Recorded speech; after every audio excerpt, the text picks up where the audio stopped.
এখনো ঈদের ছুটি শুরু না হওয়ায় যাত্রীদের অতিরিক্ত চাপ নেই, তবে ছুটি শুরু হলে আগামীকাল মঙ্গলবার থেকে সড়ক, রেল ও নৌপথে ঘরমুখ মানুষের চাপ বাড়বে। দর্শক, এই খবর সংগ্রহে কমলাপুরে রয়েছেন আমাদের সহকর্মী মোহাইমিনুল অপু। আমরা তার সাথে যুক্ত হচ্ছি। অপু, আজ তো শেষ কর্মদিবস, যাত্রীদের ভিড় কেমন দেখছেন রেল স্টেশনে জানাবেন, এবং ট্রেনের শিডিউল কি ঠিকঠাক রয়েছে কিনা, যাত্রীরা কি বলছেন জানাবেন বিস্তারিত। এখন পর্যন্ত ট্রেন শিডিউলের কোনো বিপর্যয়ের খবর আমাদের কাছে নেই, অর্থাৎ আমরা রেল কর্তৃপক্ষের সাথে কথা বলেছি, তারা বলেছেন যে স্বাভাবিক রয়েছে। তবে এইখান থেকে কিন্তু সিলেটগামী একটি ট্রেন যেটি 11:15 ছেড়ে যাওয়ার কথা, সেটি কিন্তু এখানে রয়েছে। এবং সকাল থেকে আমরা এই কমলাপুর রেল স্টেশনে ছিলাম, সেখানে কিন্তু যাত্রীদের সাথে কথা বলেছি। গত 3 দিনের তুলনায় কিন্তু আজকের যাত্রীর চাপ সেটি কিন্তু তুলনামূলকভাবে একটু বেশি, তবে সেটি কিন্তু অতিরিক্ত নয়। তবে স্বাচ্ছন্দ্যেই কিন্তু নির্বিঘ্নে এসব যাত্রীরা, নগরবাসী, তারা কিন্তু নিজ নিজ গন্তব্যে যাচ্ছেন। এবং 10 থেকে 15 মিনিটের মতো শিডিউল বিপর্যয় 2-1টি ট্রেনের ক্ষেত্রে হলেও সেটি কিন্তু বেশি নয়। তবে এখানে রেল কর্তৃপক্ষ যেটি বলছেন তাদের মনিটরিং সেটি কিন্তু চলছে এখন পর্যন্ত, অর্থাৎ আজকে দিনে ট্রেন চলবে মোট আন্তনগর 44টি।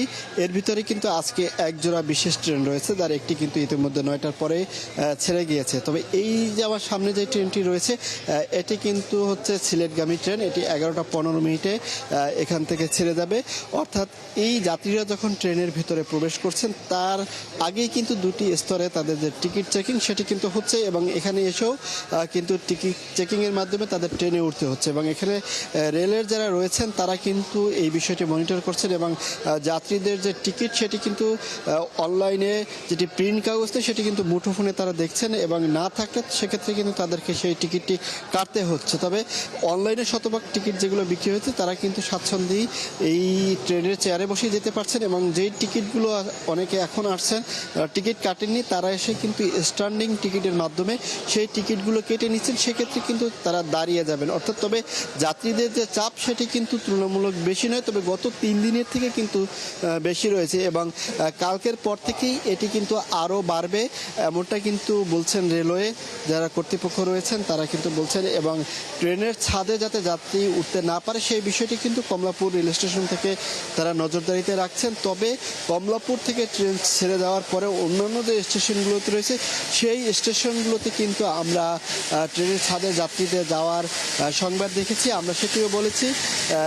সব মিলিয়ে বলা চলে যে আজকে যে 44টি ট্রেন এই কমলাপুর থেকে সকাল থেকে রাত পর্যন্ত বিভিন্ন গন্তব্যে ছেড়ে যাবে, এবং এক জোড়া ট্রেন কিন্তু আজকে বিশেষ ট্রেন ছাড়া হয়েছে ঈদযাত্রার, এবং আরও 2 দিন কিন্তু মোট 5 জোড়া বিশেষ ট্রেন কিন্তু এই ঈদযাত্রায় থাকবে। তো রাজধানী কমলাপুর রেল স্টেশন থেকে ঈদযাত্রার 4র্থ দিনের খবরাখবর এই ছিল আমার কাছে আপাতত। ধন্যবাদ আমাদের সাথে যুক্ত থাকার জন্য। আপনি থাকুন সেখানে, নিশ্চয়ই আমরা ঈদযাত্রার আরও তথ্য আপনার মাধ্যমে পরবর্তীতে দর্শকদেরকে জানাতে পারবো। দর্শক, যুক্ত ছিলেন সহকর্মী মোহাইমিনুল অপু।